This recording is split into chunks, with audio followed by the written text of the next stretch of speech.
Welcome. Welcome to everyone here in the room and in Encino Hall, and to all of those joining us online. Welcome to the Payne Distinguished Lecture on Geopolitics and Deterrence in Cyberspace and the Limits of Offensive Cyber Capabilities with today's speaker, Ann Neuberger.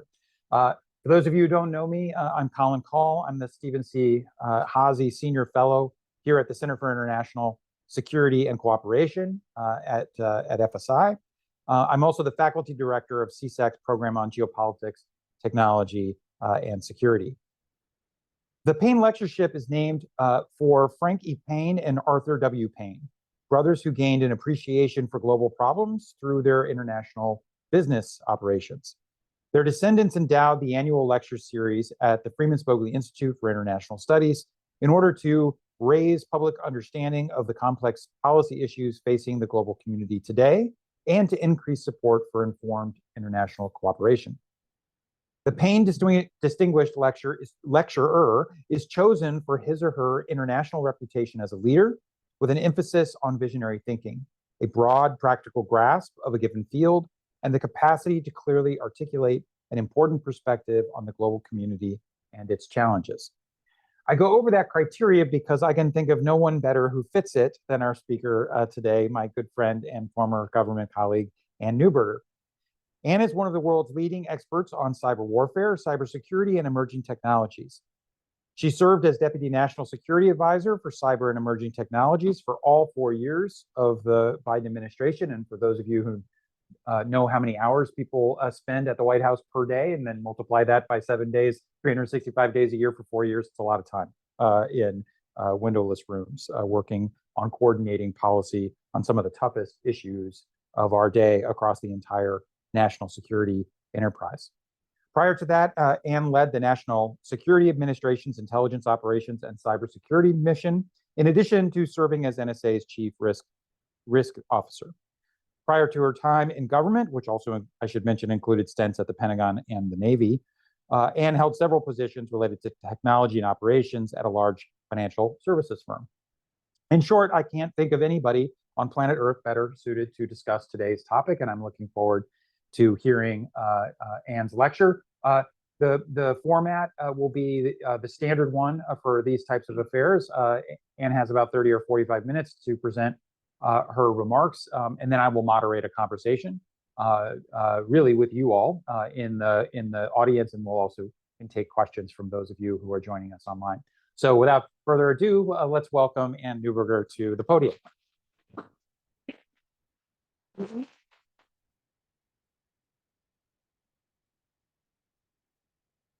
Thank you, Colin, for that very kind introduction. As Colin mentioned, I had the opportunity to work closely with him when he took his deep academic, can't hear me, okay? Is that better?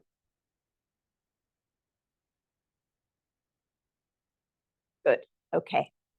I was thanking Colin for the very kind introduction. I mentioned that I had the opportunity to see his expertise and skill at coordinating across the massive building of the Pentagon firsthand on so many complex issues during his time when we worked together in the Biden administration. So it was an honor every day. Thank you, Colin, for that introduction and for your service as well. I want to start by dedicating this lecture to Dr. Joe Nye, whose intellect was matched only by his kindness and humility, which touched the lives of many people, myself included. Now, as Colin mentioned, I want to spend most of our time today taking questions, but first, for the next 30 minutes or so, I'm going to touch on a problem that I think is really important, that I believe this community can uniquely tackle. It comes down to this: our deterrence in cyberspace isn't working. America's infrastructure has been infiltrated, and we fail to plug the holes. We should be embracing artificial intelligence on the defense so that the US can be more aggressive and credible on offense.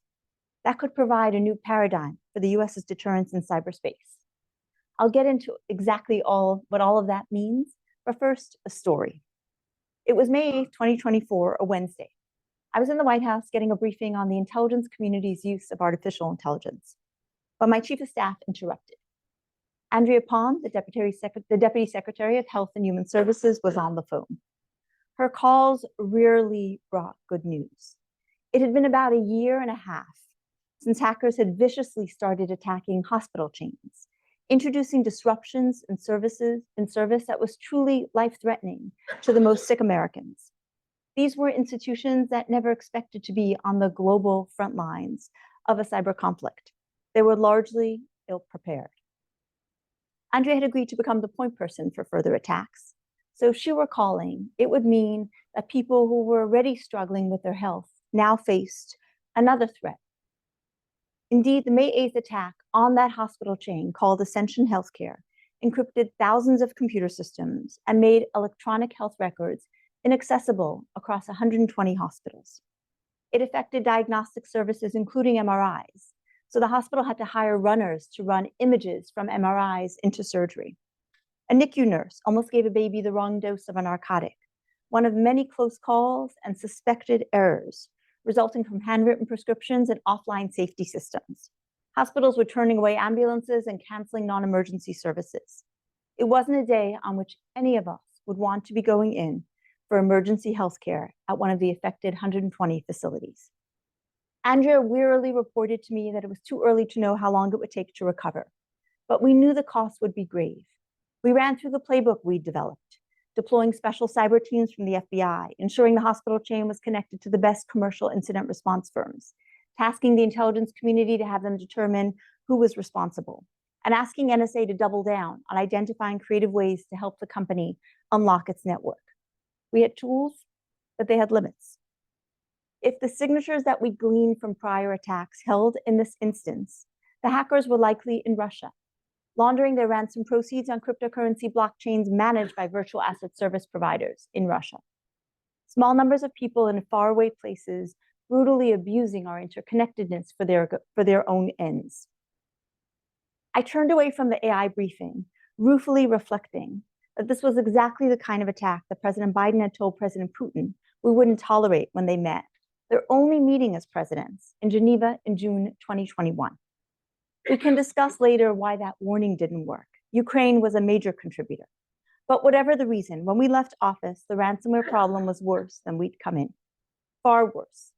Neither the intelligence community's advanced technology, nor the United States cyber warfare or cybersecurity capabilities, nor broad sanctions on Russia had stopped the hackers from launching cyber attacks, shutting down hospitals, or induced the Russian government to shut down the activity. I've reflected on that as a failure of deterrence. I want to explore today why that was. I've come to 3 conclusions about what needs to change. First, to leverage our offensive capabilities, we need a stronger defense. That's achievable, but only if we approach it in a different way. We need to declare a red line around critical civilian infrastructure, and specificity matters. We need to be prepared to say what's in to be credible, and then build real cybersecurity for what's in. What do I mean? There are 4,000 large water systems serving between 10,000 and 100,000 Americans, and another 460 systems serving more than 100,000 Americans. There are tens of thousands of water systems that are smaller, serving less than 10,000 Americans. Today, it's unlikely we could block a cyber attack on the largest systems. We can change that, but pragmatically, likely only for systems serving large numbers of people. Second, we need to build cyber offense capabilities tied to things adversaries value, so they're credible. And third, we need to signal our capability to retaliate if those red lines are crossed. For nearly 20 years, I've worked across administrations in the White House, NSA, and Pentagon. As Colin mentioned, most recently I served 4 years in the Biden administration as Deputy National Security Advisor for Cyber and Emerging Technologies. The most urgent fact that I seek to share with you today is this. We need a new way of thinking about cyber deterrence, one that blends social and computer sciences. I believe that this shift, no less significant than the paradigm shift that Thomas Kuhn's idea of a paradigm shift suggests, can reshape how we approach cyber offense, resilience, and national security, both at home and with our allies. It's especially urgent now as AI accelerates the dynamics that make the US uniquely vulnerable in cyberspace. And I'm issuing this call to help collectively advance the understanding that the field of cyber studies brings to the way cyber power is being exercised in today's world. I'm asking you to take aboard the following shift in how we look at cyber in the world. Nuclear deterrence relies on the credible threat of retaliation to prevent an attack. It requires a nation to possess a robust nuclear arsenal, a reliable command and control system, and clear communication of its resolve to use nuclear weapons if necessary. From the time of the first test of a nuclear weapon in New Mexico, the Trinity test in July of 1945, everyone witting of the atomic bomb project immediately grasped its civilization-altering implications. After its wartime use killed more than 100,000 civilians, the rest of the world quickly understood the implications too. This striking example of technological prowess and the projection of power by modern states, however defining of the 20th century, is not a good guide to how new powers are exercised in the 21st. Nothing like the power of a singular nuclear weapon exists in cyberspace. Instead, looking at the most significant examples of cyber attacks over the last 15 years, we see countries using cyber capabilities to achieve a spectrum of goals, from waging war to making money. Cyber weapons are an important determinant of world affairs and a powerful instrument of state action. Indeed, we've learned that cyber is a tool of national power in competition, crisis, and conflict. I'll give you an example of each of those. In competition, North Korea has been persistently hacking and stealing crypto at a rapid clip in order to evade sanctions and fund its regime, including its nuclear missile programs. Indeed, the finesse of North Korean cyber projects has been a significant generation of its staying power as a marginalized actor still able to influence the course of world affairs. In competition, cyber enables smaller actors to have outsized impact. In 2024, North Korea amassed approximately $1.3 billion through 47 cyber attacks, a 100% increase from the prior year. An example in crisis. China's malware has been found in water and power systems across many countries, including the US. There's little to suggest these activities are espionage.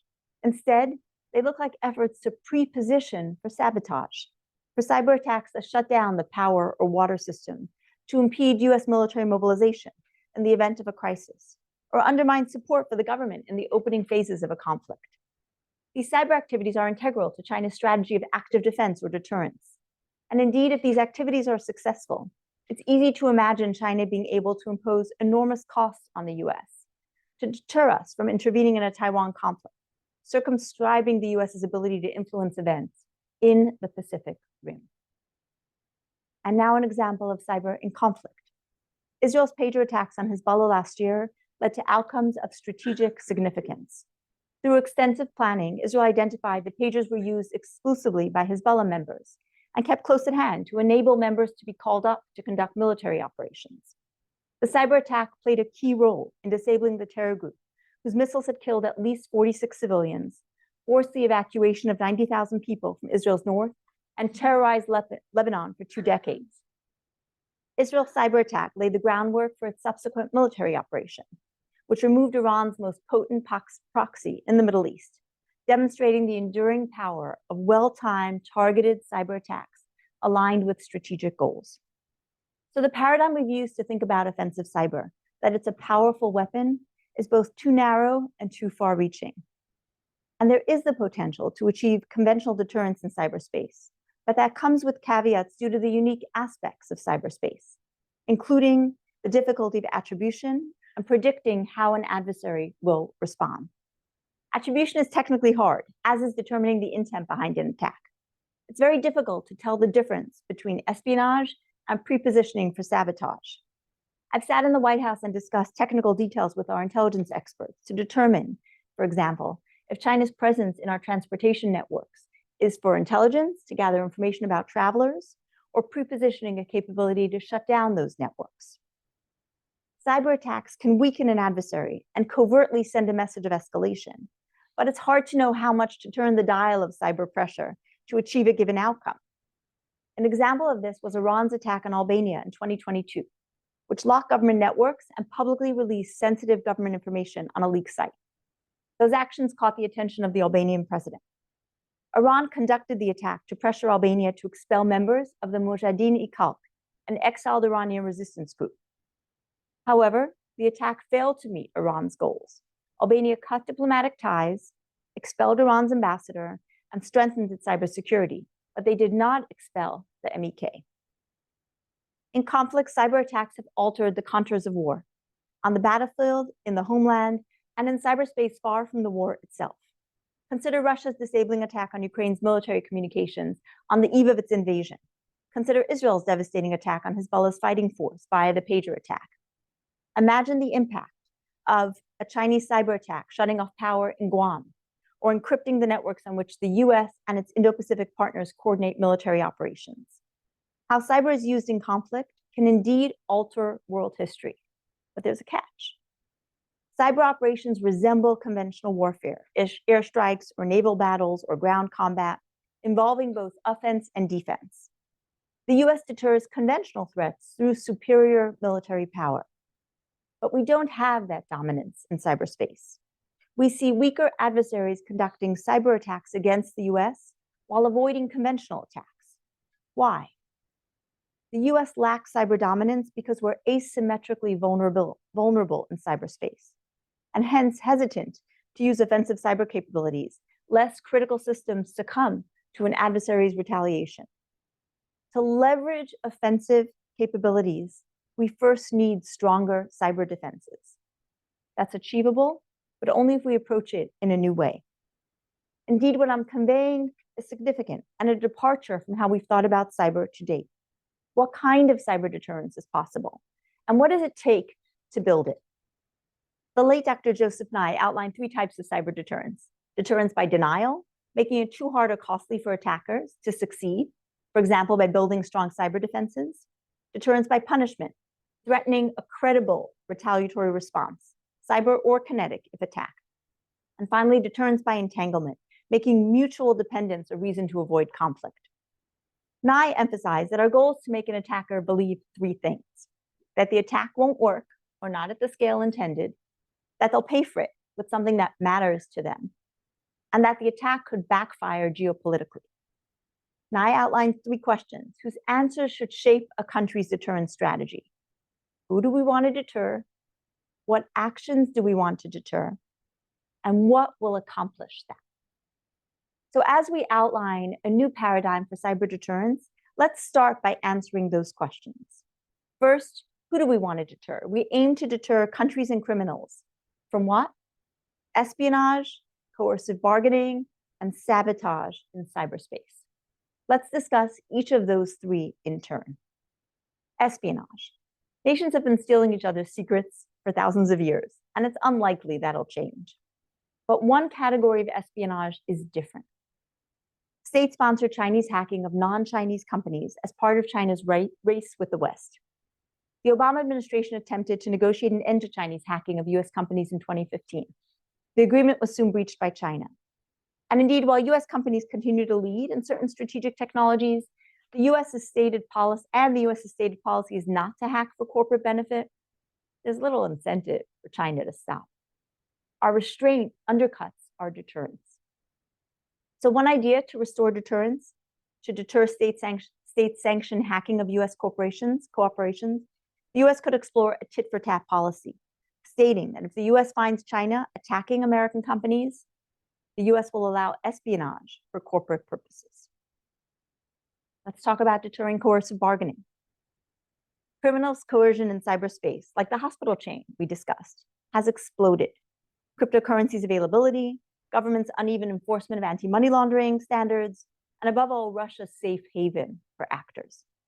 In the White House, we experimented with new policy tools, from sanctioning crypto money launderers and mixers to conducting offensive cyber operations. We built the largest international cyber partnership to tackle the issue, 71 countries collaborating, yet criminals and their hosts remain undeterred. How could we change that?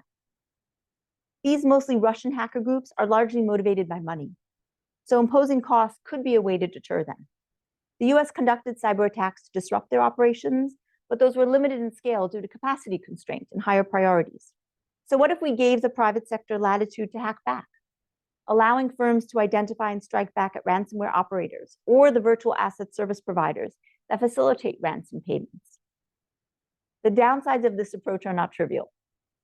We don't want the private sector to blindly expose the United States as a whole to escalation, particularly between nations.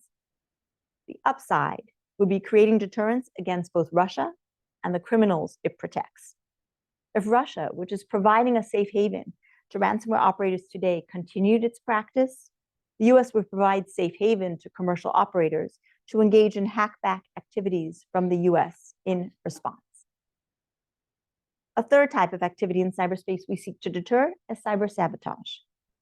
I can tell you that today, Chinese government hackers are already embedded in US and allied water systems, likely to disrupt them during a future crisis or conflict. Take a moment to think about what that means. It means that here at Stanford, the water taps could someday not be safe to drink from. Cyberspace has no borders, so the US homeland is always in the fight. Every hospital, power grid, pipeline, and water system is on the front lines, and most of our critical systems aren't ready for that battle. I first saw this up close during the cyber attack against Colonial Pipeline in mid-2021. As cars lined up at gas stations on the East Coast, and the gas stations ran short of gasoline, the president asked how it was possible that Russian hackers could shut down such a major piece of US infrastructure, the only pipeline serving the entire East Coast. My answer: we require pipelines to have safe mechanical systems. We don't require them to have secure networks. President Biden changed that for pipelines, airports, and other critical systems. And it's the cybersecurity policy initiative that I'm proudest of. Our adversary cyber sabotage raises the toughest cyber deterrence policy question we grappled with in the White House. How should the US deter cyber sabotage against critical infrastructure in advance of a conflict? Should we hold Chinese infrastructure at risk? That would raise real questions regarding compliance with the law of armed conflict, specifically distinction, proportionality, and taking feasible precautions to minimize disruptions to civilians, as it could deny Chinese civilians access to water or power. But without that, how do we build credible deterrence? It's also worth remembering this. Today, the US likely couldn't stop a cyber attack on its water systems. As a democracy, we've determined that our government shouldn't monitor privately owned critical infrastructure networks. Yet China has organized its national cyber defense behind a great firewall as an autocracy unconcerned with monitoring privately owned networks. Hence, China likely could block a cyber attack on its water system. That's a troubling asymmetry. And mind you, what does it say about human progress and forms of government? So how do we deter cyber sabotage by adversaries in crisis? First, our cyber defenses must be in order. Otherwise, you risk retaliation you're not prepared for. Cyber defense enables cyber offense. Second, our cyber offense must be focused and aimed at what the adversary values. There's escalation risk to responding, but there's no certainty of continued adversary escalation over time if we don't respond. Let's take the case of China's cyber intrusions into US critical infrastructure. To counter these threats, the US needs to build a purposeful defense, or as Dr. Nye would say, deterrence by denial, which could include developing AI-generated digital twins, which is to say, creating virtual replicas of critical infrastructure to simulate cyber attacks and build meaningful resilience through modeling and testing. Second, implementing a national cyber defense system, establishing an alert system to monitor and block cyber threats, similar to how a missile defense system alerts of a physical attack. I've been present in the Situation Room as offensive cyber options are discussed. Specifics are classified, but this is how it often plays out. People are ready to sign off on an offensive cyber attack, and then someone asks, how secure are we if an adversary responds? There aren't good answers. And if there aren't good answers, what president will be prepared to sign off on going on an offense that's credible enough to deter a capable adversary? In conventional military areas, the national security community maintains force-on-force or net assessment comparisons, knowing, for example, how US missile defense can defend against Russian intercontinental ballistic missiles, or how good US stealth technology is against adversaries' advanced radar and detection systems. In cyberspace, we lack the capability to weigh how resilient US infrastructure is against adversaries like China's sophisticated offensive cyber capabilities. To deter a cyber attack on civilian infrastructure in crisis, we have to change that calculus. A moment ago, I mentioned how to build deterrence by denial by using both AI-generated digital twins and a national cyber defense system. Now we turn to deterrence by punishment. A new US approach could, and I believe should, Declare a red line around critical civilian infrastructure.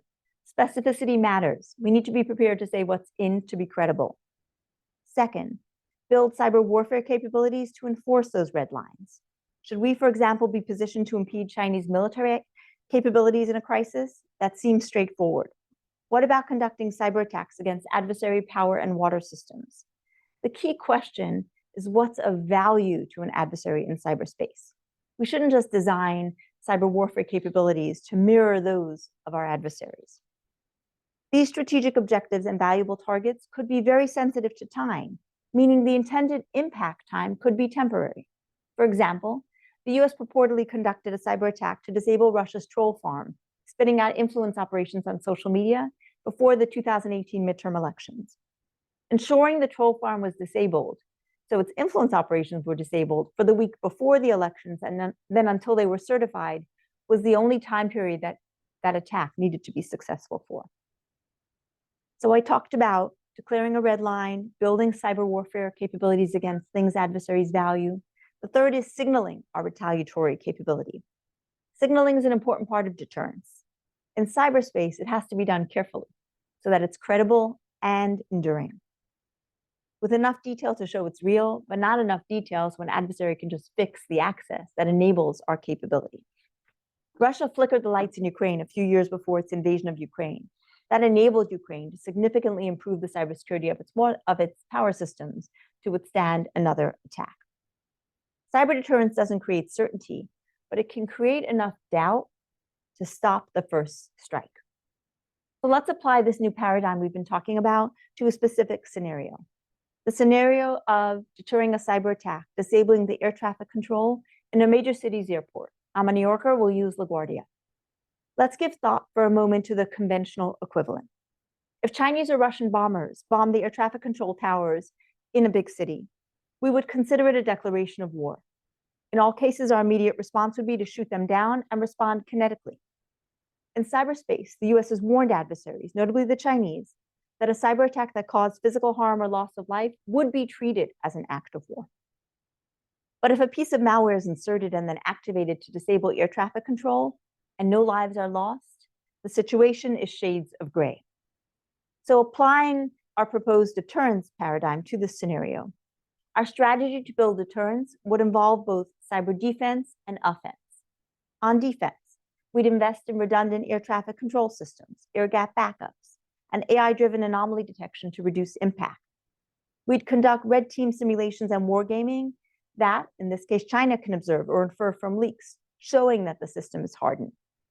US government and private owners would partner to create AI digital twins to test resilience efforts and build real-world recovery plans. The private sector will contribute information about existing systems, while the government would contribute real-world intelligence regarding adversaries' attack techniques. We'd convey to adversaries, if you attack us, we'll strike back where it hurts. That doesn't need to be their civilian air traffic control. It could be a military capability the adversary needs. In summary, we would communicate, we are resilient, we will attribute, we will retaliate. These combined steps on denial and on retaliation, combined with deterrence messaging, could, I believe, build deterrence in cyberspace. Enough deterrence to make an adversary question whether it's worth disrupting US civilian infrastructure via a cyber attack in a crisis. How does AI play into this discussion about cyber deterrence? There's an AI revolution underway that will impact future wars, including future wars in cyberspace. We'll discuss this more during Q&A, but plainly said, AI is making cyber conflict more prevalent and more complicated. But in order to better ourselves on offense, we need to up our game on the defense. And that starts by embracing everything AI has to offer. So I'd like to summarize the policy questions for research by this amazing Stanford community and some initiatives for you to consider exploring. We need a new paradigm for US cyber deterrence as attacks the US faces today, like the one that disabled the hospital chain and China's presence in power and water systems, show that our deterrence in cyberspace isn't working. We're not responding to cyber attacks in the way we should be. Just because no lives were lost necessarily on May 8th doesn't mean we should move on. We need a new paradigm, as I said. A good defense is the enabler of cyber offense, and AI should play a key role in our cyber deterrence. a national program training AI cyber defense models for the specific elements of infrastructure that are too big to fail. And such digital twins could enable the US to measure its resilience and readiness, giving a future president a real-time picture of cyber readiness in different crises or conflict scenarios. We must align our offensive cyber programs against specific things our adversaries value to make the threats underpinning our cyber deterrence credible. We must do and say, we're resilient, we will retaliate if specified critical infrastructure is attacked. Here's where you come in, areas for research. How do we create virtual replicas, digital twins of critical infrastructure, so we can model cyber resilience and recovery?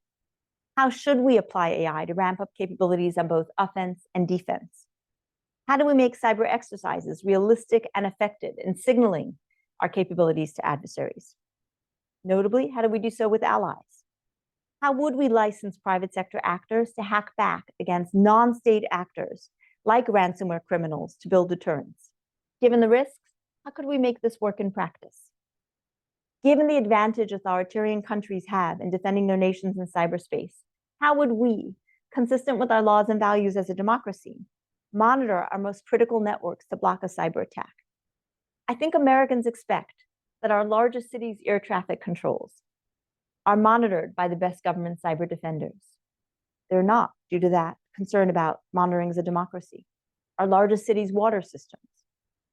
Thank you for giving me the space to talk about this important topic today. I look forward to hearing your questions and working with this community on these hard and critical issues. Thank you.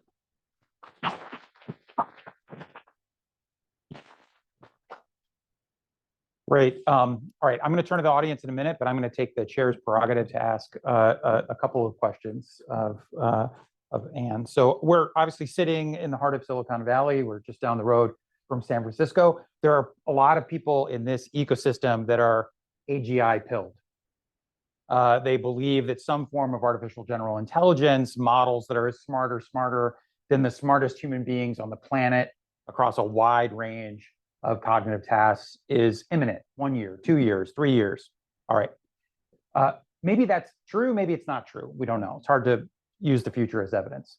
But one place we know the models are getting really, really good is at coding. In fact, that is the entire path to AGI, that the models get at least as good, or if not better, at machine learning coding than the best engineers at OpenAI, Anthropic, Google, et cetera. And you get this kind of flywheel of progress. So you don't get to AGI without massive improvements in the ability of these models to code, and we're already seeing that. We're also seeing an acceleration of these models as agents that can operate on their own, operate computers, operate independently in cyberspace. And so what this says to me, but I want to hear your view, is we are on the cusp of a massive democratization of offensive cyber capabilities by non-state actors. And so I wonder, you talked about some of the ways in which AI can be used on the defense, like digital twins or, making networks more resilient. But can you say a little bit more about what concerns you have, if any, that we're about to see a massive acceleration in the ability of non-state actors to use AI for cyber offense? Absolutely. So as you said, AI is really dual use. It can help on offense and on defense. And what's so interesting is that the first stages of AI's use are the same for both, right? So for example, if one wants to defend or attack a particular water system, right, you would use AI to find vulnerabilities. And then step 2 is exploit them, or step 2 is patch them. So one of the reasons that the Department of Defense, as you know well, launched the DARPA AI Cyber Challenge was to say, can we bring in the best hackers in the world to use their skills for AI for defense, find vulnerabilities, and then use AI to patch them? Because my own view is defense is so much harder than offense. Offense has to find one way in, defense has to be monitoring every single window and door. And as a result, defense is often always playing catch up. And AI can make a significant difference, whether it's summarizing logs, whether it's finding misconfiguration on networks, whether it's generating AI digital twins. So as a result, I think the big call to action is to use AI for defense. We know offensive actors will be doing it, but we don't have a national program focused on the most critical no-fail networks to use AI to really level up defense. So otherwise, given it'll be used for offense, defense will just fall more and more behind. So that's really the call to action today in many ways. So one thing, and this relates to the timing of effects in cyberspace, without going into details, if Cybercom presents a number of options to the President of the United States, and the duration of effect is between minutes to weeks.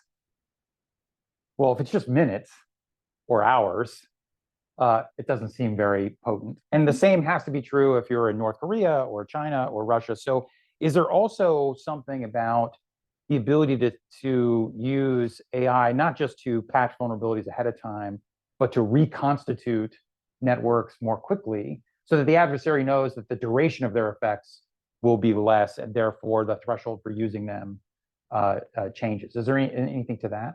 It's a really thoughtful question. I think that is the key when we talk about the systems that matter to us the most. Think about the military's communication systems, the way you coordinate with allies, or think about an airport network, because we have so many service members activating through flights in a given city. Today, those are complex networks, and we don't have a way to actually test how resilient they are, because who's going to allow a practical red team against an active air traffic control system? I mean, I hear in Newark that it's going out every once in a while. Probably not intentionally, but keep going. Point. That's why this idea of virtual replicas or digital twins is so interesting, right? Because if you create an AI copy of a given network, you can model attacks, you can model the offensive capabilities the intelligence community may know an adversary has, and frankly, you can model recovery. How long does it take to recover? What do you need to have as backups or second versions of, or alternative hardware pieces of, so that you can pop that in and move on? One thing I learned during the Colonial Pipeline attack, which was so interesting, our first experience with a pipeline attack, was that when the company took down the network and shut down the pipeline, they couldn't just bring it up at the flip of a switch, because there were flammable oil and gas still in that physical pipeline. So the turning back on had physical resilience steps that had to be taken to make sure it was done safely. So when we talk about a digital twin, that's part of that recovery, is actually modeling when you're dealing with a power network, when you're dealing with a pipeline network. How do you bring it back up safely, and how quickly can you do that? Great. So one more question for me. And so at the outset, obviously, I think honoring Joe Nye was extraordinarily gracious. He was a great friend of CSAC. He used to spend a lot of time here at Stanford. It's nice. It's nice in Cambridge. It's nicer here. That's an understatement. Yeah. But you mentioned his 3 models of deterrence, denial, and punishment, which are very familiar in the conventional nuclear domains, but also his 3rd category of entanglement. And when Nye talked about entanglement in cyberspace, really he was applying models of kind of economic interdependence by saying that the more entangled you are with an adversary, the more their attacks risk kind of automatic costs on themselves. But I think you've persuasively argued in your lecture that that type of interdependence, at least between the United States and China, doesn't really exist in cyberspace, or if it does, it's highly asymmetric, because our networks are very open and exposed, and their networks are very closed because of the firewall and surveilled. So I wonder if does that mean that entanglement is not useful when thinking about China, or that we need to be thinking about other forms of entanglement? For example, entangling China in global norms around cyber infrastructure attacks.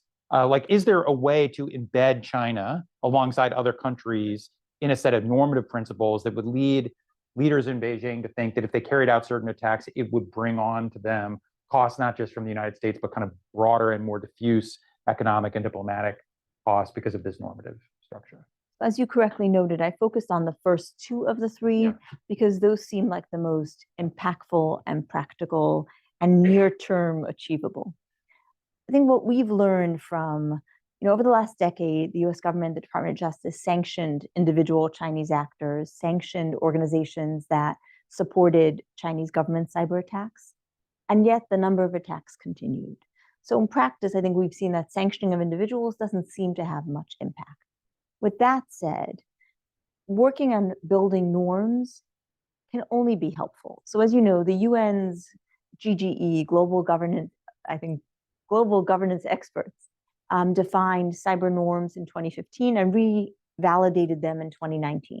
One of them is not conducting attacks on critical infrastructure and doing due diligence when another signatory country says the cyber attack was conducted from your country. So as a step to kind of use those norms, the United States took Russia's attacks against hospitals to a UN Security Council session in October of 2024. And our goal was to say Russia was a signatory to the UN norms, and the attacks that are occurring not only against the US, in the discussion, multiple other Security Council members, nations talked about attacks on their own healthcare systems, from France to Croatia to countries across Asia. And our goal there was to say, we have the norms. Where we haven't had a good international approach is in enforcement and in determining what the consequences are. So in that meeting, we actually invited this company, Ascension Healthcare, the CEO, to talk about the impact of that cyber attack on their network. And the details were truly bracing and stunning. And then we invited the World Health Organization Director General to talk about the impact around the world. And we called on the UN to create a mechanism for countries to notify Russia or other countries where attacks came from and require those countries to do their due diligence to find out who it was. In practice, I don't know whether that's happening today, but that's the kind of step that's needed. The norms exist. It's more the how do we move forward on putting in the processes and practices and implementation, and on thinking about consequences. Great. All right. Without further ado, we'll open up questions to folks in the audience. If you want to raise your hand and then let Eliana break. So in the back, you were first to jump out of your seat. So literally. Yeah. And for our benefit, but also for those online, just briefly say who you are. Yeah, thank you so much for the super interesting talk. Artem Tratsuk, postdoctoral fellow in Center for Biomedical Ethics. My research right now focuses on agentic simulations of, does this work or? Yes, okay.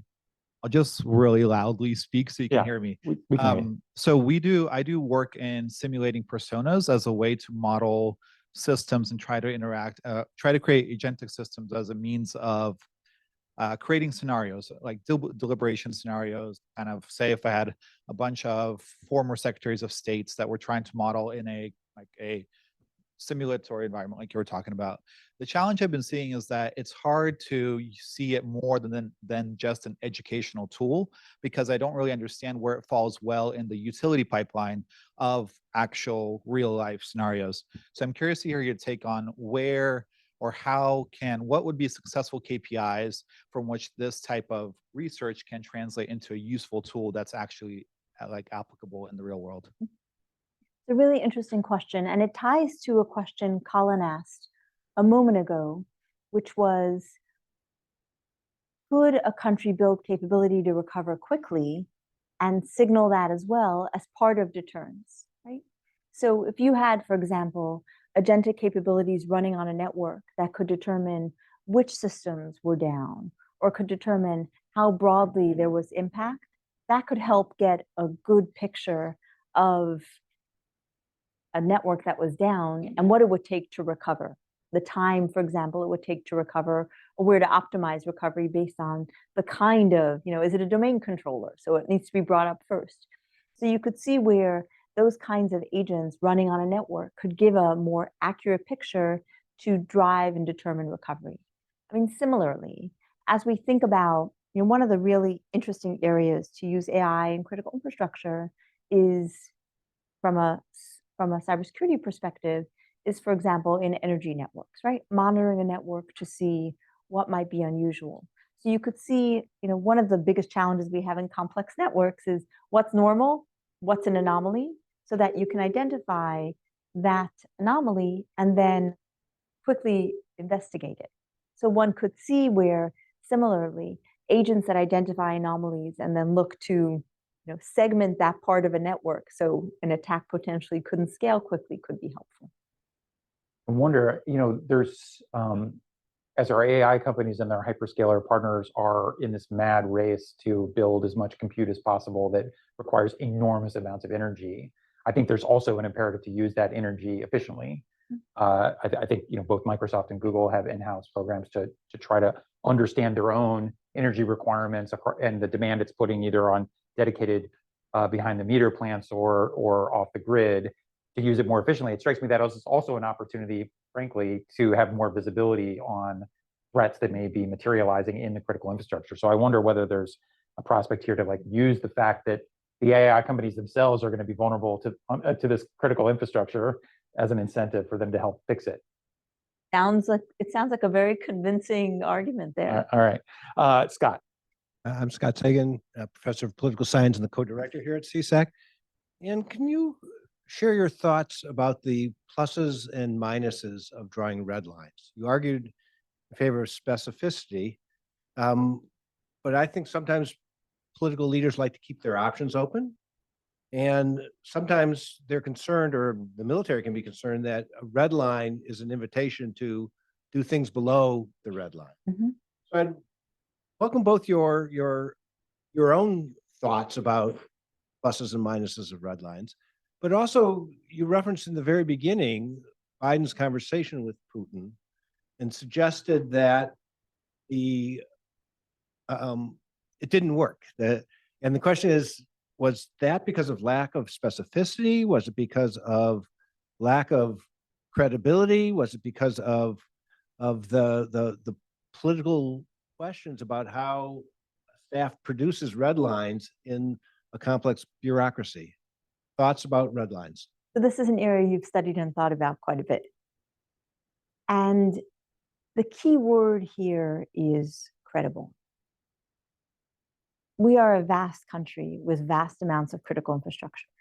I recall, I think it was, 6 weeks after Colonial Pipeline, I got an emergency phone call from the Situation Room that the system people used to pay for the ferry on Martha's Vineyard was down. And my response was honestly a shrug. Okay, it'll come back up. How many people are impacted? What's the economic cost? Are any lives at risk? Shrug. Some might say that's critical infrastructure. It's part of our transportation networks. So when we talk about red lines, to me, the theme is to make it credible to an adversary that if an impact occurs, we'll respond. And given the scale of our critical infrastructure, given the degree of tech debt in the poor cybersecurity, a first phase of building deterrence seems to me to say, what are critical no-fail systems as a country, both to frankly prioritize our investment in improving cyber defense, adequately to be able to do deterrence by denial, and adequately to be able to detect an attack and respond. Because to your point, the concern is always, do you open the door to what is not within the red line? My concern is the alternative is your statement, we will attribute, we will defend, we will retaliate, isn't credible. I mean, one might argue we already have a degree of ambiguity around these things because we've talked about certain types of attacks on critical infrastructure that we would consider, a strategic attack or something we retaliated against, but without the specificity that has precluded our adversaries from actually contemplating. So, like in this case, we may already have an ambiguous signal that's not working because we know day to day they're doing something. And people do pursue calculated ambiguity, but sometimes they call unintentional ambiguity and claim that it's calculated when it's actually not. And I realized I didn't answer Scott's question about Putin and Biden. It was really interesting because the first step was President Putin conveyed, these are just criminals in my country. And if your pipeline is shut down, these are criminals, take it up with them. And President Biden's response was, if hackers in your country are taking down infrastructure in mine, you as a country are accountable. The haven you're providing, and indeed that was consistent, to Colin's point, with the norm, right? The norm, which is to say, and a country is responsible for attacks coming from within its country, whether they're kinetic or whether they are cyber. So President Biden said, at that point, we knew it was a young man based in St. Petersburg, We had a copy of his passport. We had all the details about him. And President Biden conveyed that we would pass that info on to the Russians. We did indeed. And, the Russian government did a very public arrest of the individual. They streamed it on Russian social media. And then a couple months later, Russia invaded Ukraine. And there are the concerns about Russia's providing a safe haven for cyber hackers became part of a broad swath of Russian activity we wanted to deter, from use of tactical nuclear weapons to other things. And as part of that, it became a much more complex issue to deter. I think I saw Jim Fearon's hand up a minute ago, and then we'll go to others. Yeah. Thanks. Great presentation. I'm following up a little bit on Ukraine. So I recall at in the first couple of months of the war, there was a lot of expectation that Russia would use cyber very heavily as part of their operations. And the impression was either they weren't doing it or it wasn't as effective. I've read, and I haven't followed it closely, but there's been some follow-up. I'm wondering, to the extent you're able, how much were there important lessons learned about deterrence, defense, et cetera, from observing what happened with Russia's use of or failure to use, choice not to use, defenses against it in that case, that are kind of like built into our thinking now? Yeah. It's a really thoughtful question. There were 3 lessons we took away after discussing this topic extensively, both within the US system and with a number of our NATO allies. The first piece was the evening before Russia invaded Ukraine, they conducted a cyber attack on actually an American satellite company that was providing communications to all of Ukraine's military. As you recall, Starlink, SpaceX stepped up and provided alternative communications. But had Russia's cyber attack on Ukraine's military communications been successful, the Ukrainian military would not have had any ability to securely communicate, allowing Russia to essentially have real-time intelligence of everything the military was doing. So there was some degree to which a cyber attack was planned, an alternative stepped in that made it less capable. The second thing I would say is Russia conducted extensive cyber attacks against Ukraine in the first time it invaded and Crimea, et cetera, in 2014, and 2015. And that Ukraine took it seriously. And Ukraine really worked to improve the security of their infrastructure, notably their energy infrastructure.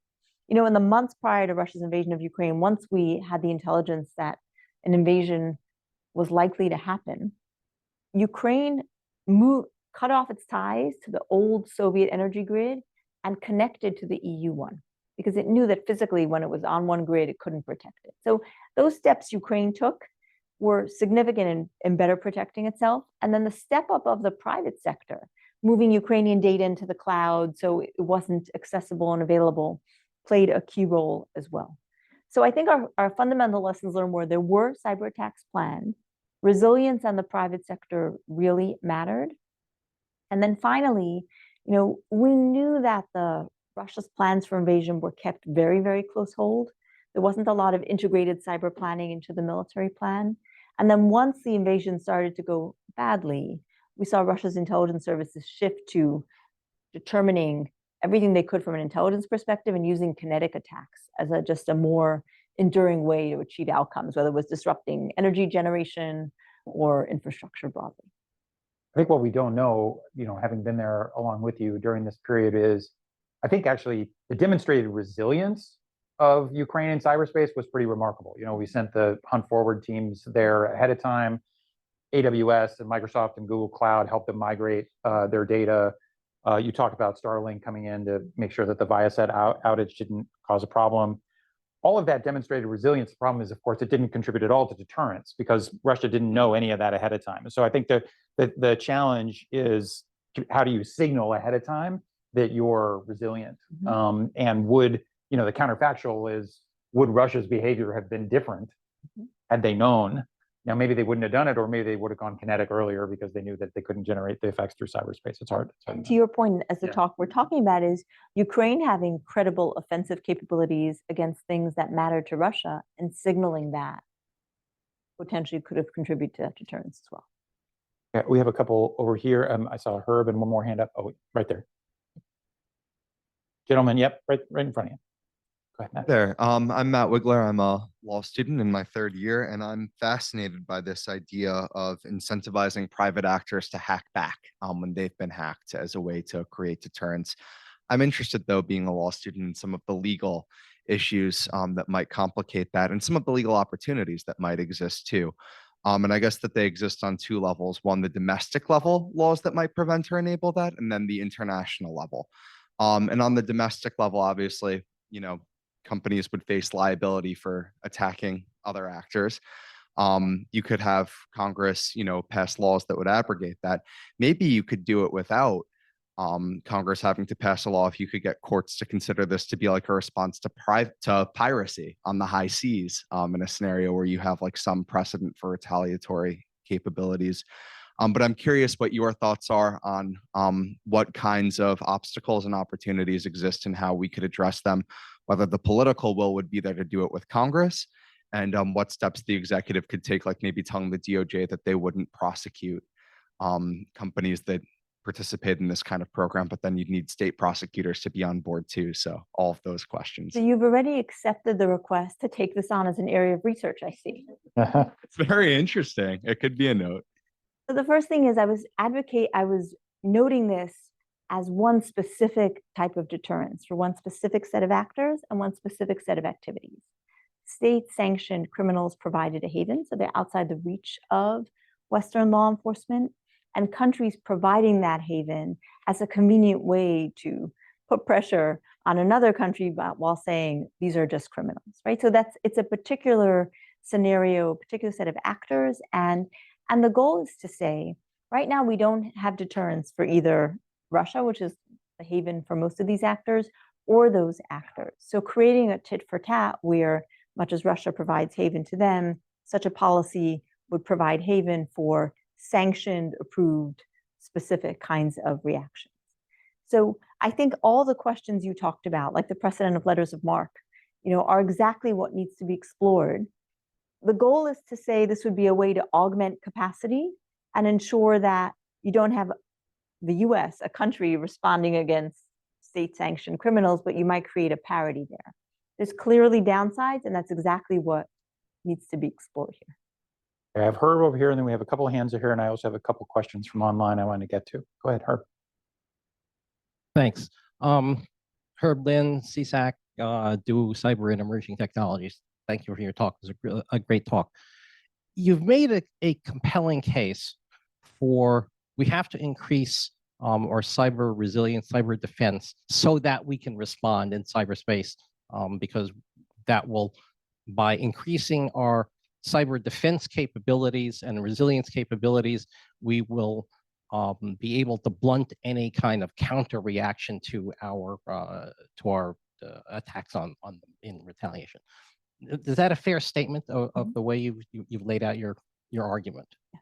Okay. So my question is are there other sectors or domains? I don't want to use the word domain in the DoD sense, but are there other sectors or domains in which the United States is equally vulnerable to, I'm going to call it cheap attacks, things that the Russians could do to us that would cause us a lot of pain that aren't in cyber, but they could do as retaliation for something that we might do in cyber? Yes, but we don't have the same asymmetry we have in cyber. So for example, let's think about, drone swarms, an attack on a military base. Right? That is an area we'd be concerned about, to your point, but that's where countries have some degree of parity, right? It's a cheaper attack to conduct than to defend against. And that's something that needs to be considered in terms of the asymmetry of defense versus offense. But what's unique about cyberspace as a democracy is that we've chosen through law and policy not to have government cyber defenders defending our most important air traffic control systems, water systems, as we seek to counter cyber sabotage by a country, China, that has a great firewall, a government firewall defending all of its critical networks. So cyber is the one arena I can think of where our model of government in a democracy versus an autocracy leads to a unique vulnerability. AI is another example, right? Where we won't train AI models on facial recognition, on images captured from thousands of street cameras for a national surveillance capability. In China, they will. That provides an asymmetry, for example, against our human intelligence operations.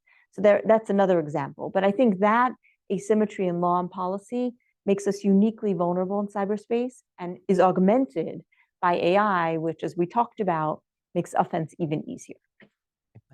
I do think this counter drone example is a really interesting one because we've seen in the Middle East repeatedly that Iranian proxies like the Houthis using drones make us expend $1 million missiles against $1,000 drones. But where they are effective is not in that trade-off, because that's cost imposing on us, is if they provide some shield for us to take punitive action in retaliation. So we haven't prevented those attacks, but we have been able to use sharp retaliation to restore deterrence, at least for certain periods of time. So maybe that's an analog. We had two hands up. This gentleman here in the blue striped shirt, and apologies that I don't know everybody's name. So please introduce yourself. Thank you. I'm Stephen Band. I'm an alum of the business school here and a former British diplomat. Thank you very much for a really excellent and forceful talk. I wanted to ask you about attribution. I think I'm quoting you correctly when you said in the context of signaling that we need to be able to signal we are resilient, we can attribute, we will retaliate. Well, the second of those, you also said in your talk, is pretty difficult. And obviously it's difficult to retaliate if you can't attribute. So I'm wondering whether you could say a little bit, please, about where attribution, its difficulty, etc., stands if you're in a position as you were, where all information is available to you. Are we doing well on that? Are we not doing well? And how do you see the future given AI and everything else? Is it going to help or hinder? Thank you. It's a really thoughtful question. The comment we were just discussing, that the US government for legal and policy reasons does not monitor even the most critical civilian infrastructure networks, plays a key role in what makes attribution difficult. Because a part of attribution is having the technical artifacts on a network to say, let's trace the attacker's path. Let's trace how they got to a network, where they came from. Let's trace the hop points across the internet back to the original source.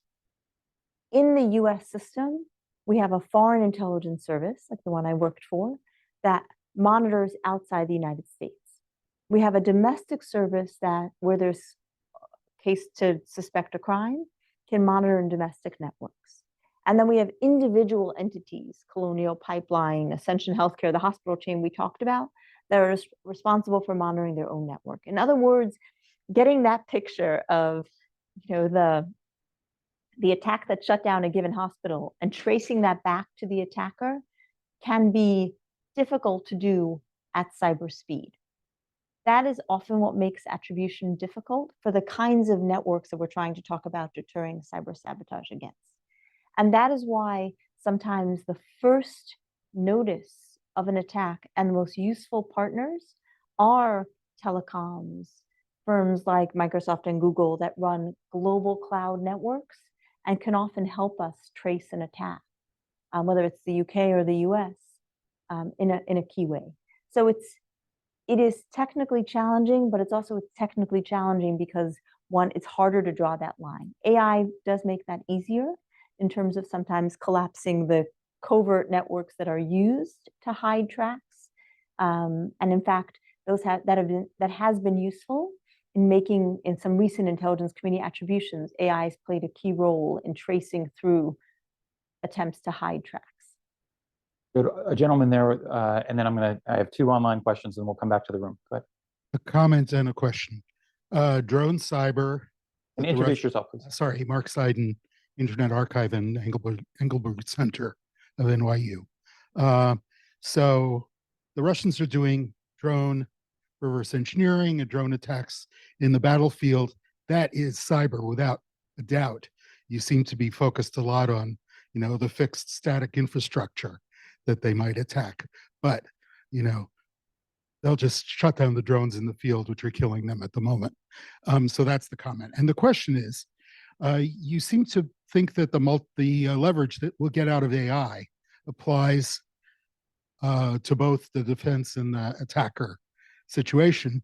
But if it applies equally to those two situations, we haven't leveled it, because the attacker still has an advantage multiplied by the AI, unless you think there's something magic about AI that causes this asymmetry to disappear. I very much agree. Attack is far easier than defense for the reasons we talked about. An attacker has to find one way in, a defender has to monitor every potential vulnerability that could be exploited and address it quickly. So in many ways, it's a race condition. You know, who can find and either fix a vulnerability or who can find and exploit it first, but attack is easier. To my mind, a lot of the work on defense is today manual and often difficult. So I see the ability for AI to have a bigger impact on defense, while to your point, if offense is here and defense is here, if we continue the way we're doing defense, offense will accelerate and defense will take steps, versus if we apply AI both to just automating today's cyber defense work, but also to transformative ideas like digital twins for the most critical infrastructure, to model resilience in advance and to model recovery in advance. I think we can make step function improvements in defense that will make a big difference. But I very much agree with your point that it is likely offense will continue to make advances quickly because it's already easier, and offensive actors are motivated on attack.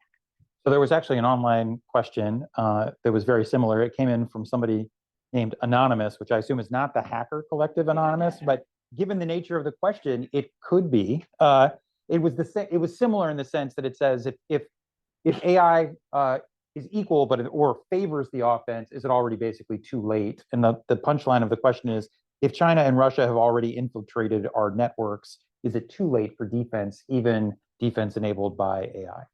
I think that's where the second part of our deterrence conversation comes in, right? We talked about deterrence by denial and deterrence by punishment. So a goal we have is creating, we are both a defensive actor and an offensive actor.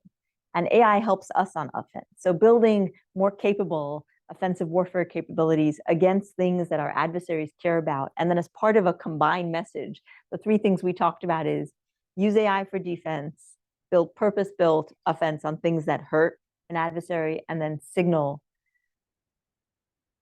those 3 points you just quoted, right? Signal that we will retaliate, we have capability, we'll make this hurt, enough so that they question whether it's worth it. So if this is anonymous, the hacker collective, you're on notice. Beware. Okay, beware. All right. Another question from online comes from Tracy Wilson, who asks, is there an agreed ladder of escalation in the cyber domain, like the one Herman Kahn previously articulated in the nuclear domain? Would having a clear ladder help policymakers identify red lines in international behavior? Like, I guess to add on and to link it back to Scott's question, like there's the red line for certain types of things, but should we have a ladder leading up to that also leads to a predictable set of consequences below that threshold? It's an interesting question and one that we've discussed before in various contexts. I think the area that we've debated in this was the example I gave with Iran's cyber attack against Albania. It right now, based on the 15 years of experience we have with cyber activity, cyber attacks, it is hard to predict a nation's response, and it's hard to sometimes predict what a cyber attack will achieve.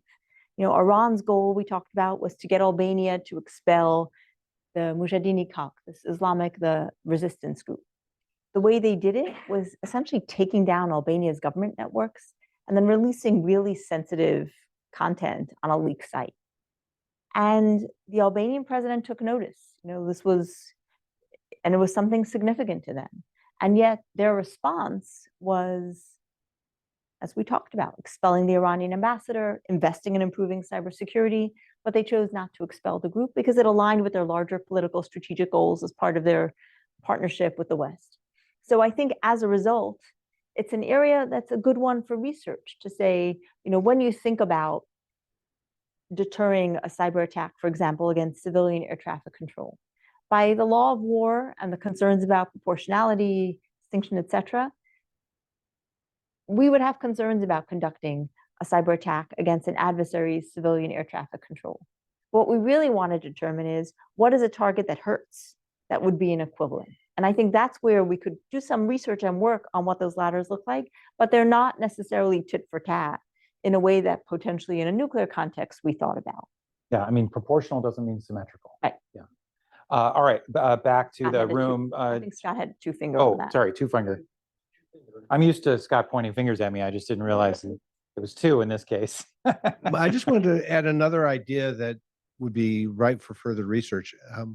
I've objected to the metaphor of an escalation ladder because it's so static. I think that the way we should think about this is as an escalation escalator, that once you get on it, it's not always clear how easy it is to get off and the risks involved. And as we think about these questions about diversifying who can respond and encouraging things, then you also have this risk of them doing things that you want them to do. That's good. Them doing things that you don't want them to do because it's in their interest, and you've made it easier for them to do that. So I think these questions are also part of what we need to be doing more research on. I saw Jim Goldgeier in the We back. already have one person who signed up. Then we'll come down the space. Hi, Jim Goldgeier, a research affiliate here at CSEC. I'm trying to understand a little better sort of what we're talking about when we're talking about deterrence. And I wanted to ask about two of the cases that you mentioned. So one was the pipeline. And the way that was publicly reported, it was reported that, the pipeline hack occurred. President Biden met with President Putin.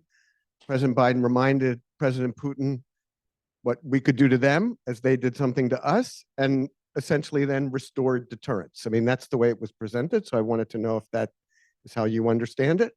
And then the second was your example of the Chinese pre-positioning so that they're able to sabotage if they want to. So my question is, so they haven't done it.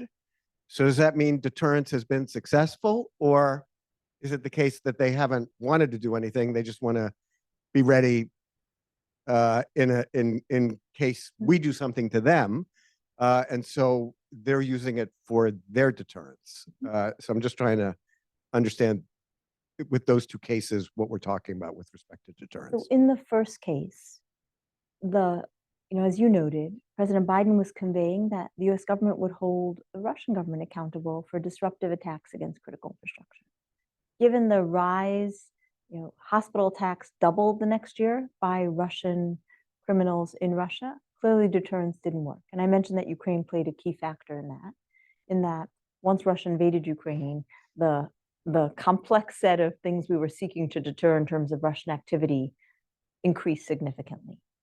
In the Chinese case, we believe they're pre-positioning for cyber sabotage in the case of a significant crisis or a run-up to war, either to disable the infrastructure, to delay our military mobilization and buy time, which is core to their strategy with regard to Taiwan, or to essentially put pressure on our civilian population so Americans say, why are we getting involved in this? This is going to hurt. So we believe that it's pre-positioning to be used at a time they choose to do so. And I think that's the key, is how do you deter that pre-positioning by making clear that if it is used, we will attribute and we will retaliate. Thank you so much. I'm curious to hear more about your thoughts. Let everybody know who you are. Oh, sorry, Melissa from CSEC.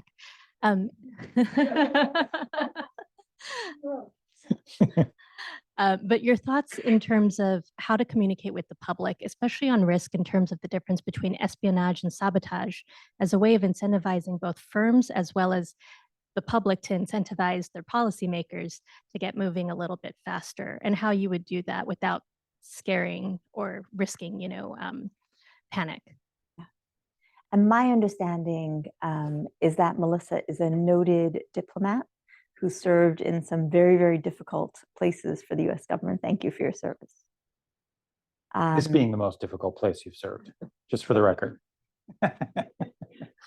So your point about communication to the public is a really interesting, right? I think it goes to in 3 particular areas. I talked about the fact that I don't think the average American knows that the nation's government's best cyber defenders are actually not defending air traffic control, are not defending pipelines. And that as a country, we've kind of said to those systems, they're private sector critical infrastructure, over to you. And that's a topic for a good national debate to say, is that right? What is the privacy risk of government monitoring a water system? It's very different. You know, we can see people saying, we don't want the government defending banks. There's private sensitive information about my financial status, et cetera. But what is the impact to privacy of the government monitoring a water system?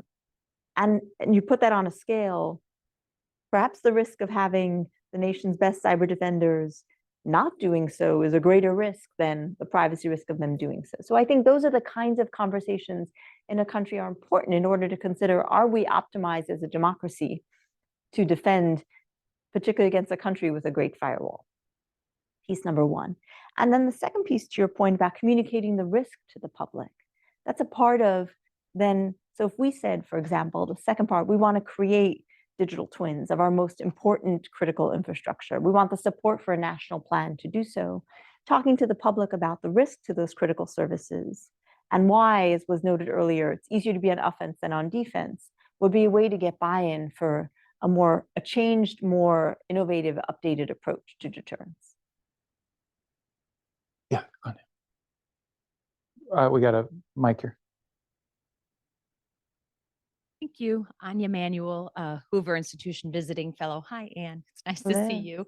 I have a concrete question, and apologies I came in late if you already addressed it. But in the China Volt Typhoon pre-positioning case, I know some of us had conversations at the unclass level with the Defense Department about doing more tabletop exercises, not just with utilities and others, but also with the private sector actors around here who would likely be hit by this. Did that ever happen? And if not, is there a plan for it? Just to kind of immunize people, if you will, against this kind of attack? It's a really good question. Today, you know, one of the things we talked about that today we don't have cyber deterrence, and to change that, we need a 3-part plan. One is drawing a red line around the infrastructure that we must defend and using AI to enable that defense, creating digital twins, for example, modeling resilience, modeling their networks against what we know of our adversaries' offensive capabilities, to then enable us to then go on offense when necessary and say we will retaliate and to signal that capability. When we have done tabletop exercises, they were not grounded in technical details about a given network and in actual red teaming of our defense against adversaries' most capable offense. That is really needed to then, as you say, have a realistic picture of the downstream impact, to then both get the buy-in to Melissa's point and to understand what we absolutely must deter. So it's our image of, you know, I talked about that the US government, the military does net assessments of our ballistic missile defense against adversaries' intercontinental ballistic missiles, our stealth technology against adversaries' radar detection. We don't today do net assessments on the resilience of our power, water, and pipelines against what we know of Russian, Chinese, North Korean, and Iranian offensive cyber capabilities, and we must, and we should. And I think one of the reasons we don't is because who wants to model a live system that people's lives and our economy rides on? Who wants to test that with live red team tests?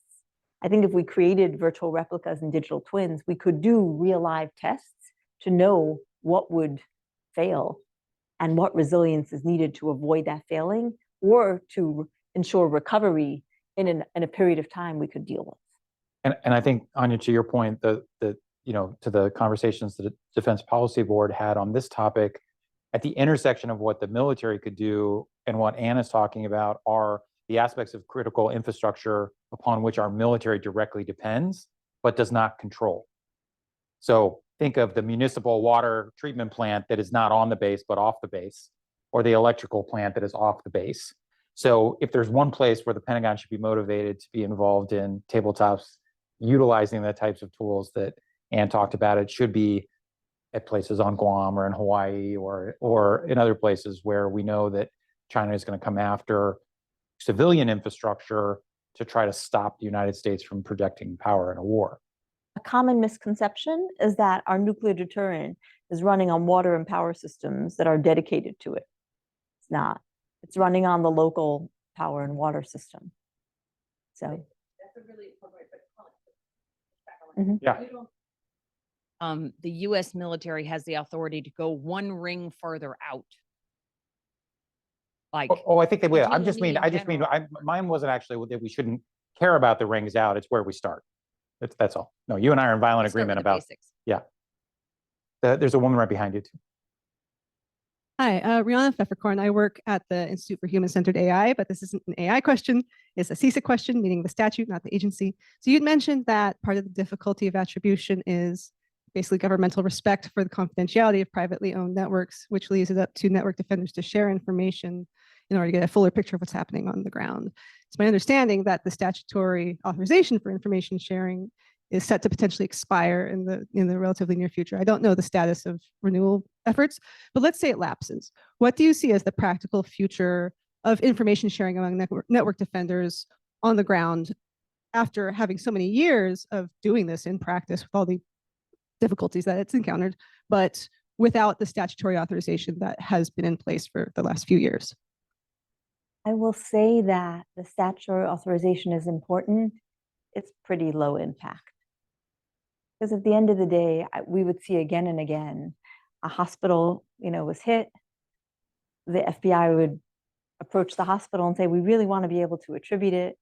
The hospital's lawyer said, don't show anything. We're going to have, we may be sued for negligence in the state of security of the network, and nothing gets shared. It doesn't obligate sharing. It provides a legal framework for it. And in many cases, what we see is the private sector views greater risk in sharing than value. Because what are they getting out of it, right? To us, we want to know who did it to attribute and deter for the next time. To the company, they just view the impact to brand and potential lawsuits. We had two questions right up here. We can keep the mic in this row, third row. Yep. First, the gentleman, yep, right there. And then this gentleman over here. I'm Hal Murray, a local retired computer guy. The thing that impresses me about this whole discussion is just the overall complexity of IT. There's nothing else we deal with that's so tangled. Can you explain IT and security issues to your sister-in-law? So what's the challenge in articulating this risk to a public that may not be aware of the technical details? It's so interesting you say this. One of the things I'm particularly grateful for in my own career is that I ran NSA's offensive operations before I was responsible for running cybersecurity. And the reason that's important is, as somebody said here, there are so many vulnerabilities, not all matter, and they're certainly not all equal. So, when we think about it in a physical way, we may say, okay, we're sitting in this room. If we want to deter a gunman, right, there's specific ways that a trained professional would look and say, what are the easiest ways for a gunman to get in? And what are the ways that they could, set the steps up in advance for the moment they want to do that? I think there's virtual equivalence. Essentially, when we think about, let's say, the intelligence community, there often is what's the easiest, cheapest way to get in, and what's going to be the hardest way for somebody to find me so I can maintain persistent access. And I think when we look at critical infrastructure in this country, when we think about, let's say, our power system, my sister-in-law, smart woman, a number of them, they can look at that complexity and we can say, look, you have millions of smart meters around the country. They're an entry to a system. You have, devices on corners that connect to the grid. They're an entry to the system. So the question for us is, which entry gives the ability to access and have the broadest impact? Let's start there and start reducing that to drive down risk step by step. I don't know if I answered your question, but that would be the way, I think, to kind of take it up a step, because otherwise, exactly as you say, it's so complex. When things are complex, people say, oh, this one's too hard.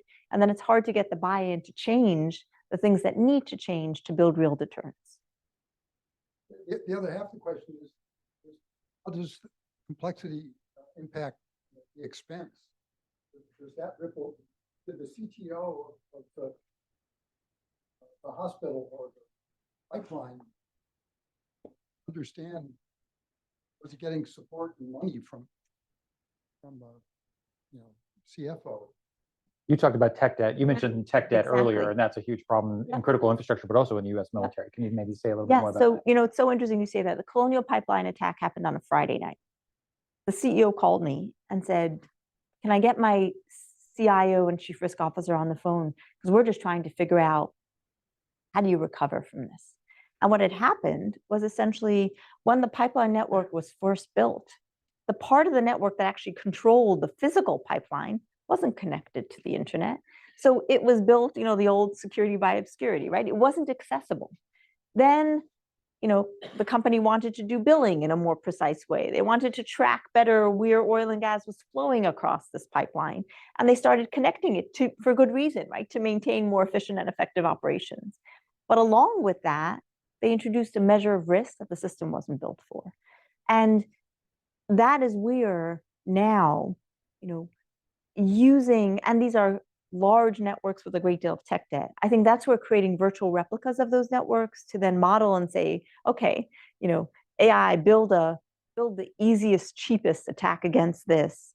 And where are there common CVEs? What are the easiest, cheapest ways to drive down risk? I think there's a lot of opportunity there because these are networks where schematics are old and it's hard to figure out how to drive down risk in the most cost-effective way. And we can't drive down all risk. That's one by one. When we think about us as a country, I use the data on water systems, right? 4,000 water systems that serve between 10,000 and 100,000 Americans, another 460 that serve more than 100,000 Americans. To Scott's point, it's uncomfortable to say if a water system, there are tens of thousands of them, serve less than 10,000 Americans, they're not in our red line. But the Russians, Iranians, and Chinese have conducted attacks against our water systems. If we want to build deterrence and say we will respond, we need to focus on the big ones, serving 10,000 or more, model them, build their cybersecurity, and then actually respond. And I don't think it's realistic to do so when there's tens of thousands of smaller systems. So some of this strategy we're talking about is facing the pragmatic reality of the breadth of this country, the degree of critical infrastructure, the degree of connectivity that's happened in the last 10 to 15 years without considering the risk. This gentleman right next to you. Yep. Thank you. Stefan Bastler, postdoc in biology. So this question is more forward-looking, let's say the next 5 to 10 years. But given AI systems have better and better capabilities, and their main advantage is that we cannot really track how the information is flowing and how they're learning what they're learning. I think there's also a risk of implementing smarter and smarter AI systems in critical infrastructure, even as part of defense, because it could also expose us to attacks from agentic super AIs in the infrastructure themselves. So the safest system in 10 years might actually be an only human operated one. I'm smiling because I remember going with President Biden to visit the New Orleans water system. It was a completely mechanical, analog, ancient system. And, he and the team were excitedly talking about the resilience impact, the billions of dollars that was going to building infrastructure in this country and modernizing it. And in the back of my mind, I was thinking, from a cyber perspective, it's quite nice this way. It's not accessible. So your point is well taken. But there are real benefits. When we think about a national grid like ours, it needs to be digitally connected to determine load balancing, where you push load, where you generate load, to use the different kinds of load generated. So realistically, we will be doing so. AI does introduce new cyber risks, right? Whether models are poisoned, whether people allow it to make recommendations and don't necessarily understand the decisions. And that's why my own view is, to the question Colin started with, while AGI is a potential future threat, learning the lessons from cybersecurity that this gentleman just raised, and ensuring that as we deploy AI, which we must, because I think that absent that, AI in offense will happen. If we don't apply AI in defense, the gap will grow and grow. we need to carefully consider, where there's a human in the loop, how much we understand, how much transparency there is on what data these models are trained on in purpose-built domains. For those of you who are science fiction fans, the reimagining of Battlestar Galactica in the 2000s, why did the Battlestar Galactica survive? Because it was the only Battlestar that was still analog when everything else had gone digital, and the artificial superintelligence, the Cylons, wiped everybody else out. So the human race survived because of one analog battleship. Now, to bring it less geeky and more what Anne was talking about, one of the things you talked about in your lecture, but maybe you could say a little bit here, is part of resilience having an analog backup. That is something that does not make the efficiencies that come along with modern digital infrastructure a single point of failure. It's a really thoughtful comment. The Battlestar Galactica part especially, right? Yeah, go ahead. Keep going. Yeah. In the military, we have war reserve modes, right? Modes that we don't use unless we're in a conflict, because we don't want an adversary to build resilience to that. But we do that as a backup. That in our critical infrastructure, we often don't have backups. It's too costly, et cetera. But having minimum no-fail capabilities that could be backed up, and ideally having them either completely offline or analog, whatever is achievable, because in some systems it's not achievable any longer to be analog, would be a key enabler of deterrence by design. We have a two-figure here, and normally we stop right on time, but we're in what's called catering overtime, which is waiting for the caterers to set up. So we'll have a couple extra minutes. So yeah, go ahead. So wait for the mic though, please. Most of these old analog systems buy their spare parts on eBay. So good point. I'm not sure their supply chain is good enough to withstand any kind of real attack. True. There goes your idea. Yeah. Damn it. You can get cool Battlestar Galactic stuff on eBay though too. So, all right. Anything else in the room here? Yeah, we have this woman right here. Hi, since we are in the catering overtime, I Yes. might as well ask this. I'm Kedovan, by the way. I'm head of research at FYE Georgia. Just wondering, you mentioned digital modeling so many times, and I'm just wondering if there's already some work done towards those steps. Has the government engaged Silicon Valley startups to do that? Just what are your thoughts on that? Where are we in terms of digital modeling? There are digital twins that have been created, for example, certain buildings, right? To model what is in the building and be able to use that to test various kinds of design and other approaches. The kind I'm talking about, to the best of my knowledge, doesn't exist. I left government in January, so it could be that folks are picking it up. And I think thinking about starting with a sector that's more narrow, like a pipeline or like a water system, and then working to use those digital twins or virtual replicas and determine, you start with one and then you can do the connectivity across to determine. But to the best of my knowledge, it's not being done yet. Great startup idea. We have the, yep. Thanks, Elena. So you said something earlier. You've been talking about the need to improve resilience, defense, and so on. And then you talked about your experience doing the offensive side. And what you said was, and I found vulnerability after vulnerability after vulnerability and so on. That thing, it's sort of like there's an infinite supply of them, which I sort of believe. So the question that I'm wondering about is, given your experience on the offense, do you think it's possible to create any kind of a meaningful defense? I do. Talk about that, yeah. please. And when I talked about meaningful defense, and the talk today was about meaningful deterrence, right? Which really need all three together. Meaningful defense, meaningful, credible offense, and signaling in a way that an adversary knows we're serious because we then prove our point. I think when we think about meaningful defense, it goes back to the conversation we were having with Scott. The reason I advocate for a red line that defines what's in is because given the degree of tech debt, given the degree of infrastructure in this large geographically distributed country, I think narrowing the space to say what are absolutely no-fail systems because the risk to life, the risk to our economy is a first step to then focus investment and resources on that. And the reason that I advocated for digital twins was, again, because otherwise we don't have a roadmap to say, what are the points of entry for an offensive actor that are most capable in terms of shutting down a system. So we're not talking about stopping espionage, other than the one example I gave of espionage to steal corporate secrets to advantage a country's economy. We're talking about preventing disruption. And if we model to prevent a disruptive attack, I think you can focus defense in a way that could be meaningful. One of the things, I mentioned when I had led NSA's offensive operations. When I moved to run defensive operations, I went back and talked to the hackers. I sat down with them around a table and said, okay, what makes life difficult for you in an adversary's network? That's what we want to build on defense. And that's the question we want to be asking. It is interesting, and this is why I think it's really important that Anne has talked so much about resilience, because defense and resilience are related but not identical.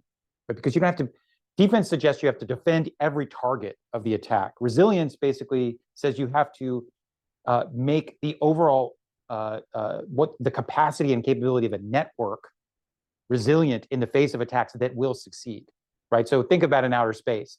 The reason why low Earth orbit constellations that are proliferated and diversified are resilient is not because you can't blow up the satellites. You can. It's that you can't blow up enough of the satellites to disrupt the ability of Starlink's network to function, right? And so what is the version of that in cyberspace of communicating that whatever effects you have will not be significant, they will not be long lasting? Like, where do you see the most opportunities for that? Mm-hmm. That's in terms of that's exactly the question. Yeah. Yeah. Where we need more research on it, please. I'm Whitfield Diffie, longtime annual. A delay must have something to do with putting satellites in low Earth orbit also. What do you mean? The delay to synchronous orbit is a quarter of a second. Delay to low Earth orbit, a couple hundred miles, is negligible. Interesting. All right, one last question here, and I know we're catering overtime, but we're also pushing the what? I'm sorry. And then I just was going to say, anybody who wants to take on any of these questions for research, I would be happy to work with you. So I want to make sure I get that in. All right, please. Hi there, I'm Chloe Davis. I'm a freshman here, undergrad at Stanford. To the best of my knowledge, I guess there's like kind of a communication gap between private tech companies and the government. And I think more communication could be really advantageous in terms of, informing the government about potential cutting edge technologies or like the applications of, different technologies.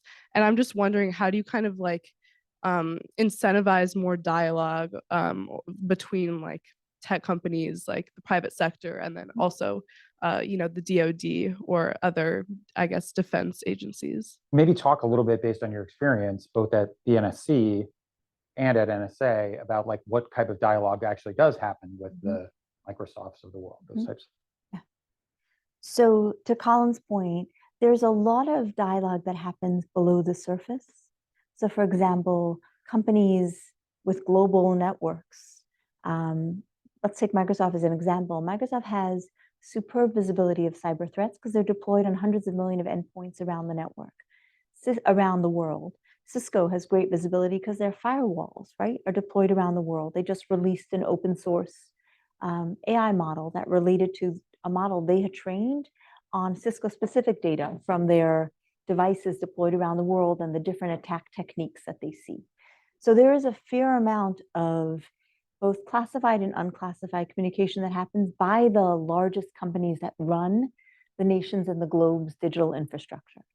Where it could get better is between companies around the world, right? So I recall a Spanish telecom, interestingly enough, coming into us in the NSC to say they were seeing threats in US telecom space and asking to be connected to the leading US telecom companies because they're competitors. And they felt that if they knocked on the door, it would be viewed as oh, you're trying to make us look bad, versus okay, this is one set of, we're on one global network, you'll see stuff about us, we'll see stuff about you. How about we just net it and work together? So to your point, I think that's where government can facilitate that kind of global partnership across telecoms, for example. But there is pretty good, I would say, cooperation, classified and unclassified spaces today between the intelligence community elements in the US government. To the point asked me earlier about the CISA information sharing, not the agency, the rule or the law, where we saw its limits was a complaint I heard very, very frequently from companies of, we'd come into X government agency, tell them about an issue, and it was a black hole. Nobody ever came back. There's no value, so we're not doing it anymore. That complaint is something in government's gotten better, but still needs to improve. All right, well, thank you, Anne, for an extraordinary speech, a great conversation. Thanks to all of you for your great questions. If there's folks who are still online, thanks for sticking with us. And please, let's give Anne a round of applause. Thank you. Thank you to everyone here. Thank you all.